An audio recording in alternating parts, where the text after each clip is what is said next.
বিশ্লেষণ করব প্রতিবেশী দেশের নরম সুর। এটা একটা সুখবর। এখানে আমরা যদি পুরো জাতীয় ঐক্যবদ্ধ থাকতে পারি এবং ইউনূসের যে সফলতা, এই যে হাসিনার বিরুদ্ধে ফাঁসি রায় হলো, সারা পৃথিবী থেকে কোনো নেতিবাচক প্রতিক্রিয়া নাই, দেশেও নাই, এটা ইউনূসের আকাশচুম্বী সফলতা। তো এই জায়গায় সবাই যদি আমরা ঐক্যবদ্ধ থাকতে পারি, আমি তো মনে করি যে হাসিনাকে ফেরত আনা সম্ভব। ভারতেও প্রতিবাদের ঝড় বইছে, ভারতের বিভিন্ন মিডিয়া প্রোপাগান্ডা চালাচ্ছে, কিন্তু ভারতের সিভিল সোসাইটি তার ভয়েস রেজ করছে। হাসিনা এখন ভারতের জন্য বোঝা। একজন গণহত্যার মামলায় অভিযুক্ত আসামি, যার বিরুদ্ধে ফাঁসি রায় হয়েছে, তাকে আশ্রয় দিয়ে ভারতের জাতীয় স্বার্থে কি লাভ? এবং এইভাবে একজন গণহত্যার অভিযোগে অভিযুক্ত দণ্ডপ্রাপ্ত আসামিকে আশ্রয় দিয়ে বাংলাদেশের জনগণের সাথে কি ভারতের সম্পর্ক হতে পারে? এই প্রশ্ন ভারতের সিভিল সোসাইটি তুলছেন, বিশিষ্ট বুদ্ধিজীবী, কবি, সাহিত্যিকরা তুলছেন। এতে মোদী নিজে পড়েছে বেকায়দায়। এখন হাসিনাকে কিভাবে বিসর্জন দিবে, এটা হচ্ছে ভারতের চিন্তা। কারণ কোনো লাভ নাই, ভারত মাইনকে চেপে পড়েছে। হাসিনার ঘুম হয় না যে ফেরত দিয়ে দেয় কি দেয় না বলা যায় না। ভারত হাসিনার রায়কে মেনে নিয়েছে, ভারতের শূন্য। এখন ইউনূস সরকার সিরিয়াস হলে তাকে ফেরত আনা যাবে। তবে কিছু আশঙ্কার দিক রয়েছে। মুজিবকে যে জয় বাংলা করে দেওয়া হয়েছিল ৭৫ আগস্ট, এটাও কিন্তু ভারত মেনে নিয়েছে। তারপরে খন্দকার মোশতাক যে সরকার ছিল, সেটাকেও স্বীকৃতি দিয়েছিল। কিন্তু ধীরে ধীরে হাসিনার মাধ্যমে আওয়ামী লীগকে পুনর্বাসন করেছে। তো ভারতের ধান্দা এখন এটা যে হাসিনার ফাঁসির রায় মেনে নিয়েছে, তারপরে আবার রিফাইন্ড আওয়ামী লীগকে রিপেট্রিয়েট করার চেষ্টা করবেন।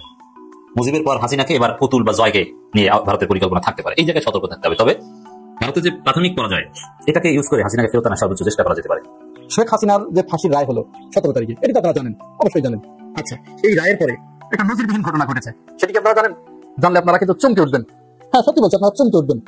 এমন ঘটনা বাংলাদেশের ইতিহাসে আরেকবার ঘটেছিল 1975 সালে, আর 2025 সালের 17 নভেম্বর শেখ হাসিনার ফাঁসির রায়ের সময় আরেকবার ঘটলো। ঘটনাটা কি? আসেন আমরা আরেকটু ভিতরে ঢুকি, একটু গভীরে ঢোকার চেষ্টা করি।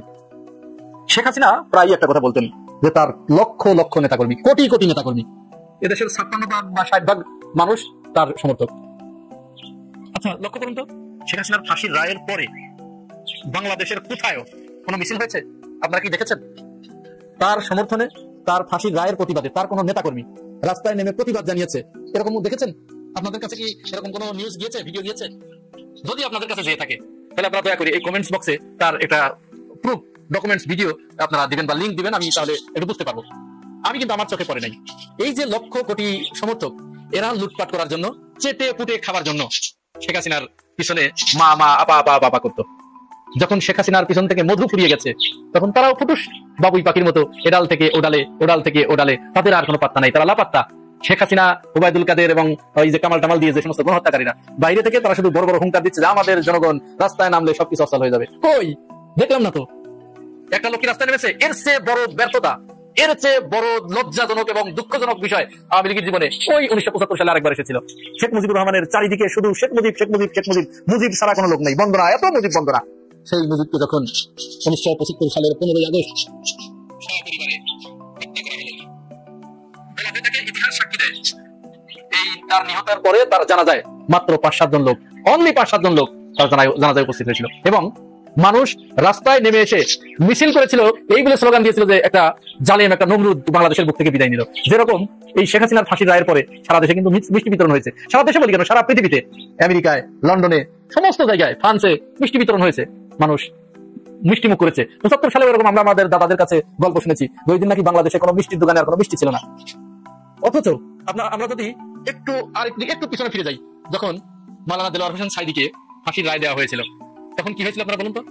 সারা দেশে সাঈদী সাহেবের সমর্থনে মানুষ রাস্তায় নেমে এসেছিল, এবং রাস্তায় নেমে এসে তারা এতটা বিক্ষোভ প্রদর্শন করেছিল যে সেই বিক্ষোভ থামাতে শেখ হাসিনার police, Bhupali police, Awami police, এদেরকে এত হিমশিম খেতে হয়েছিল যে তারা ভারত থেকে প্রশাসন ভাড়া করে এনে, পুলিশ ভাড়া করে এনে, ভারতের ওই যে বর্ডার গার্ড, ওদেরকে বিজিবি থেকে ভাড়া করে এনে গুলি করে একদিনে প্রায় 200 জন মানুষ জীবন দিয়েছিল মাওলানা দেলোয়ার হোসেন সাঈদীর জন্য। তিনি তো মধ্যম সারির একজন নেতা। মাওলানা দেলোয়ার হোসেন সাঈদী কিন্তু জামাতের মধ্যম সারির একজন নেতা। আর শেখ হাসিনা দলের প্রধান, তিনি 17 বছর ধরে বীর দর্পে বাংলাদেশ শাসন করেছে। অথচ তার ফাঁসির পরে এই অবস্থা। এই হচ্ছে তার কর্মীদের নমুনা, এই হচ্ছে তার ভালোবাসার নমুনা। আসলে শেখ মুজিব বলেছিল, সবাই পায় সোনার খনি, আমি পেয়েছি চোরের খনি। এই চোরের খনি, এই চোরগুলো চাটতে চাটতে সবকিছু শেষ করে দিয়েছে। শেখ মুজিবকে চেটেছে, শেখ হাসিনাকেও চেটেছে। শেখ হাসিনাকে চাটতে চাটতে শেখ হাসিনার মধু যখন শেষ হয়ে গেছে, শেখ হাসিনা পালিয়ে গেছে ভারতে, আর এরা তখন আস্তে করে শেখ হাসিনার পিছন থেকে সরে গেছে। ওই গোপালগঞ্জ থেকে, গোপালগঞ্জ জেলা ছাত্রলীগের সভাপতি, সিলেট জেলা ছাত্রলীগের সভাপতি, মানে বাংলাদেশের যে 64টি জেলা, এই 64টি জেলার ছাত্রলীগের সভাপতি, সেক্রেটারি, এরা পালিয়ে গিয়ে মাটির নিচে দিয়ে গোপনে ওই গর্তের ভিতর দিয়ে গোপালগঞ্জে গিয়ে উঠেছে। গোপালগঞ্জ থেকে তারা মাঝে মাঝে শেখ হাসিনার কাছে একটা করে ফোন দেয়, আপা আমরা আছি, আমরা সবকিছু বন্ধ করে দিয়েছি, আপা আপনি কোনো চিন্তা করবেন, আপনাকে আমরা ফিরাই নিয়ে আসতেছি। 64 জন হতাশ, আওয়ামী লীগ হতাশ, ভারত হতাশ। আপনারা দেখেছেন ভারতে এ নিয়ে ব্যাপক তোলপাড় শুরু হয়েছে। তারা নতুন করে সমীকরণ করতে শুরু করেছে এবং তারা বারবার তাদের বিভিন্ন চ্যানেলগুলোতে যে আমাদের মাথার ব্যথার কারণ শেখ হাসিনা কি তাহলে তার রাজনীতি শেষ হয়ে গেল, কোথায় গেল শেখ হাসিনার এত বিশাল কর্মী বাহিনী, তারা কেন কোনো মিছিল করতে পারলো না, ইত্যাদি ইত্যাদি তাদের জটিল সমীকরণের ভিতর দিয়ে তারা এখন নিজেদের জান প্রাণ অস্থির করে ফেলছে। এই হলো অবস্থা। আর আওয়ামী লীগের যখন এই অবস্থা, তখন আমাদের বাংলাদেশে অবশ্যই আওয়ামী লীগের সমর্থক আছে। কোথায় আছে? বিএনপির ভিতরে।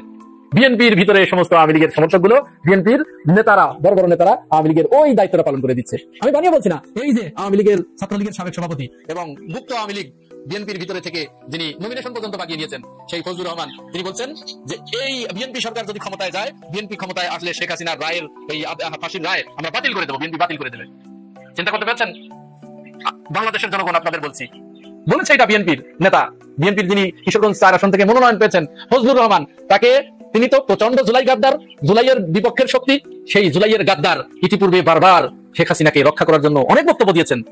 সেই বক্তব্য দেওয়ার পরে চারিদিক থেকে যখন সিসি রব উঠে গেল, এক পর্যায়ে তিনি জুলাইকে কালো শক্তির অপকর্ম বললেন বলে আখ্যায়িত করলেন, জামাতকে ক্রেডিট দিলেন, বিএনপি এখান থেকে নাই হয়ে গেল। তাহলে বিএনপি বাধ্য হয়ে কি করলো? তাকে লোক দেখানো একটা সকস করলো এবং তাকে দল থেকে বহিষ্কার করলো। ঠিক রাতের অন্ধকারে আবার তাকে নমিনেশন দিয়ে দিয়েছে। সেই ফজলুর রহমান এখন বলছে যে বিএনপি ক্ষমতায় গেলে শেখ হাসিনার এই রায়, ফাঁসির রায় তারা বাতিল করে দেবে। আপনারা কি মনে করেন যে ফজলুর রহমান এই কথা এমনি এমনি বলেছে, একা একা তার নিজের মন গড়া ভাবে বলেছে? না, মোটেই না। তিনি নিজের থেকে এই কথা কখনোই বলেন নাই, বরং তাকে লন্ডন থেকে শিখিয়ে দেওয়া হয়েছে যে তুমি এইভাবে বলো, নইলে আওয়ামী লীগের ভোটগুলো কিন্তু চলে গেল। কিন্তু মির্জা ফখরুল ইসলামকে বলে দিয়েছে আপনি তাড়াতাড়ি এইভাবে বলেন যে ধানের শীষ নৌকার পাশে আছে, যার কারণে মির্জা ফখরুল ইসলাম আলমগীর এগুলো বলছে। এগুলো তাদের নিজেদের কথা নয়, তারা নিজেরা এগুলো কখনো বলতে পারে না, এগুলো শিখিয়ে দেওয়া হচ্ছে। শুধু কি ডক্টর মিজানুর রহমান আজহারীর চমকের কথা আপনাদেরকে বলতে এসেছি, তার সাথে আরো 2টা চমকের কথা বলে দিচ্ছি। কথাগুলা মনে রাখবেন, ফেব্রুয়ারির নির্বাচনে তাদেরকে মাঠে দেখতে পাবেন। স্বরাষ্ট্রমন্ত্রী বানানোর জন্য ডাক্তার পিনাকি ভট্টাচার্যকে চয়েস করেছে জামাত এবং ডাক্তার পিনাকি ভট্টাচার্য সরাসরি নির্বাচনে অংশগ্রহণ করবেন, নতুবা টেকনোক্রেট কোটায় মন্ত্রী হিসাবে দায়িত্ব নেবেন। বাংলাদেশকে ভারতের আধিপত্যবাদ থেকে ঠেকানোর জন্য, বাংলাদেশের পুলিশ, বাংলাদেশের ভিতরে আভ্যন্তরীণ আইন শৃঙ্খলাকে উন্নতি করার জন্য ডাক্তার পিনাকি ভট্টাচার্যের বিকল্প এই মুহূর্তে বাংলাদেশে আর কোন সুপুরুষ আছে আমিও মনে করি না। পাশাপাশি আরো একটি তরুণদের মধ্য থেকে আরেকটি তরুণ আইডল, আমাদের সকলের প্রিয় ইউটিউবার সাংবাদিক ইলিয়াস হোসেন থাকছেন তথ্য মন্ত্রণালয়ের মন্ত্রী। জামাতের ক্যাবিনেটের এই 3 মন্ত্রী, এক হলো মিজানুর রহমান আজহারী, ধর্ম মন্ত্রণালয়ে দায়িত্ব পাবেন। বাংলাদেশের মুসলিম অধিষ্ঠিত দেশ হিসাবে ধর্মমন্ত্রী যদি আন্তর্জাতিক অঙ্গনের একজন পরিচিত বিখ্যাত ব্যক্তি হয়, তাহলে আরব মুসলিম বিশ্ব থেকে অনেক সাহায্য সহযোগিতা এনে বাংলাদেশের অসহায় দরিদ্র মানুষকে পুনর্বাসনের জন্য একটা বিরাট সুযোগ মিজানুর রহমান আজহারীর মাধ্যমে বাংলাদেশ পাবে। তাহলে আপনারা প্রশ্ন রাখতে পারেন, মিজানুর রহমান আজহারী যে আগামী সংসদ নির্বাচন করবেন জামাতের দাঁড়িপাল্লায়, এর কোথায় থেকে তথ্য হদিস পেলাম আমি? তথ্য হদিস আপনাদের সামনে পরিষ্কার। গতকাল ডাক্তার শফিকুর রহমানের সাথে সকাল সকাল বাংলাদেশ জামাত ইসলামীর ডাক্তার শফিকুর রহমানের অফিসে গিয়ে হাজির হয়েছেন ডক্টর মিজানুর রহমান আজহারী।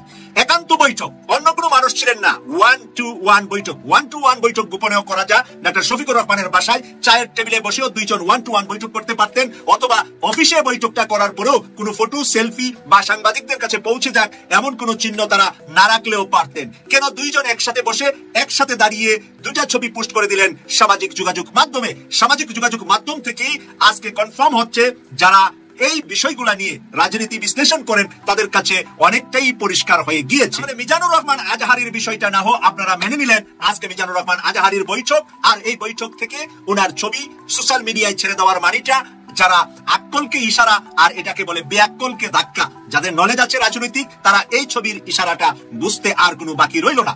তাহলে আর যে 2 জনের নাম বললাম, ডাক্তার পিনাকি ভট্টাচার্য, অপরদিকে সাংবাদিক ইলিয়াস হোসেন, এটার কি প্রমাণ? আপনারা দেখেছেন ডক্টর শফিকুর রহমানের আমেরিকা সফরে 1-to-1 বৈঠক করেছেন সাংবাদিক ইলিয়াসের সাথে। সাংবাদিক ইলিয়াসের মতন একজন সাংবাদিকের সাথে 1-to-1 বৈঠক ডক্টর শফিকুর রহমানের মতো মানুষ করা মানে হলো তাকে 1-to-1 বৈঠকের ভিতরে জানান দেওয়া হলো আগামী নির্বাচনে সরাসরি অংশগ্রহণ করবে, নতুবা জামাতের ক্যাবিনেটের তথ্যমন্ত্রীর দায়িত্ব নিবে। বাংলাদেশের শতাব্দীর গতিপথ নির্ধারণ হচ্ছে। দ্যাট মিনস, সহজভাবে বললে, আগামী 100 বছরে বাংলাদেশে কি হবে সেই গতিপথ নির্ধারণ হচ্ছে। আগামী বাংলাদেশের 100 বছরের রাজনীতির ভাগ্য নির্ধারণ হচ্ছে। হ্যাঁ, এটা প্রফেসর ইউনূস করছেন। বাংলাদেশের রাজনীতির নতুন অধ্যায় সৃষ্টি করে যাচ্ছেন প্রফেসর ইউনূস। আগামী 100 বছরের রাজনীতির ইতিহাসের অন্যতম নায়ক হয়ে থাকবেন, ভিত্তিপ্রস্তরের স্থাপনকারী হয়ে থাকবেন প্রফেসর ইউনূস। প্রফেসর ইউনূসের নানান সমালোচনা আমরা করব। নবী রাসূল বাদে কেউই ভুলের ঊর্ধ্বে নন, সমালোচনার ঊর্ধ্বে নন। অতএব প্রফেসর ইউনূসের ভুল আছে, শর্টকামিংস আছে, সব দলের কম বেশি অভিযোগ আছে, কিন্তু তারপরও মানুষ হিসেবে, একজন হিউম্যান বিং হিসেবে তাকে বর্তমান শতাব্দীর অন্যতম মহামানব বলা যায়। তিনি যে করছেন যেভাবে এই যে দেখেন একটা সিম্পল এক্সাম্পল দিই, আমি মূলত বিশ্লেষণ করেছি প্রফেসর ইউনূস রাসেলের একটা বক্তব্য।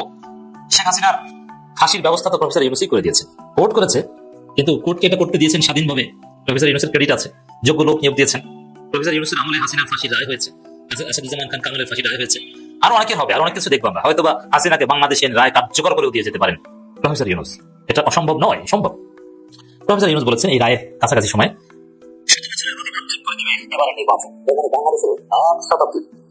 100 বছরের রাজনীতির গতিপথ নির্ধারণ হচ্ছে। আগামী নির্বাচনের জন্য যত চ্যালেঞ্জ আছে, আগামী নির্বাচনকে সুষ্ঠু করতে যত চ্যালেঞ্জ আছে, সব চ্যালেঞ্জ প্রফেসর ইউনূস ওভারকাম করতে দৃঢ় প্রতিজ্ঞ। আমাদের নানান সন্দেহ সংশয় আছে যে আদৌ সুষ্ঠু নির্বাচন হবে কিনা, সম্ভব কিনা, সব সংশয় দূর করছেন প্রফেসর ইউনূস, করবেন। এবং আমি বিশ্বাস করতে শুরু করেছি প্রফেসর ইউনূস সফল হতে পারবেন। বিশেষ করে প্রফেসর ইউনূস তো ম্যাজিক দেখিয়েছেন জুলাই সনদ এবং গণভোট নিয়ে। জামাত সবচেয়ে বড় দল, তারা থ্রেট দিয়েছিল 8 দল নিয়ে, অবশ্যই জাতীয় নির্বাচন আগে গণভোট হতে হবে। কিন্তু প্রফেসর ইউনূস সেই কথা শুনলেন না। বিএনপি থ্রেট দিয়েছিল তাদের নোট অফ ডিসেন্ট অক্ষুণ্ণ রাখার প্রশ্নে, প্রফেসর ইউনূস সে কথা শুনলেন না। কিন্তু বিএনপি জামাতকে বেরিয়ে করতে পারল না। সবাই প্রফেসর ইউনূসের সিদ্ধান্ত কার্যত মেনে, সবাই চুপ। যমুনার সামনে অনির্দিষ্টকালের জন্য অবস্থান কর্মসূচি ঘোষণা দিয়ে জামাত চুপচাপ। এর মানে ইউনূসের মধ্যে ম্যাজিক আছে।